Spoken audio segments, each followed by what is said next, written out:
কাগজে কলমে জাহাঙ্গীরনগর বিশ্ববিদ্যালয়কে পূর্ণাঙ্গ আবাসিক বিশ্ববিদ্যালয় বলা হলেও গত কয়েক বছর ছাত্রলীগের নেতাকর্মীদের আধিপত্যে হলগুলোতে ছিল আসন সংকট। ছাত্রলীগের অনেক নেতাকর্মীরা 4 জনের রুমে একাই থাকতেন, এমনকি ছাত্রত্ব শেষ হওয়ার পরও। 5 আগস্ট সরকার পতনের পর বদলে গেছে হল, গেস্ট রুম, ক্যান্টিনের চিত্র।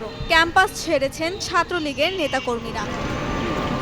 বিশ্ববিদ্যালয়ের 19টি আবাসিক হলের সবগুলোতে গণরুম ও মিনি রুম থাকলেও এখন তা বিলুপ্ত। যেখানে ছাত্রলীগের নেতাকর্মীরা প্রথম বর্ষের শিক্ষার্থীদেরকে গেস্ট রুমে নিয়ে ম্যানার শেখানোর নামে মানসিক নির্যাতন করতেন, শিক্ষার্থীরা এখন সেখানে গণরুমে গ্রুপ স্টাডি, আড্ডা, আনন্দ করতে পারছেন কোনো রকম আতঙ্ক ছাড়াই। গেস্ট রুমে এখন আমরা খুব কোনো কারণ ছাড়াই বা যে কোনো সময় আসতে পারি, কোনো বাধা নেই, রেস্ট্রিকশন নেই। আগে এইগুলো আমরা পারতাম না। আগে আমাদের এই গেস্ট রুম যে কালচার বা সংস্কৃতি ছিল, রাতে আমাদেরকে নিয়ে বিভিন্নভাবে অত্যাচার করা হতো, মানসিক বা শারীরিকভাবে। এখন এই বাধাটা নেই। আমরা আগে এই রুমটাতে 8-10 জন থাকতাম। এখন 8-10 জন যখন থাকতাম তখন আমরা ফ্লোরিং করে থাকতাম।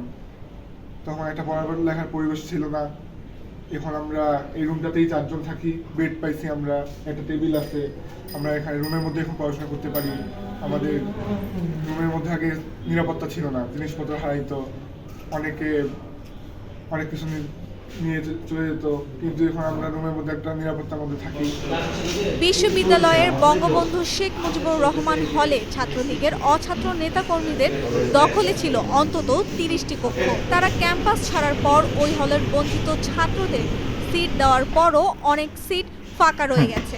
হলগুলোর কমন রুমে শিক্ষার্থীরা এখন নির্ভয়ে টেবিল টেনিস, ক্যারাম খেলা সহ পত্রিকা পড়ে অবসর কাটাচ্ছে।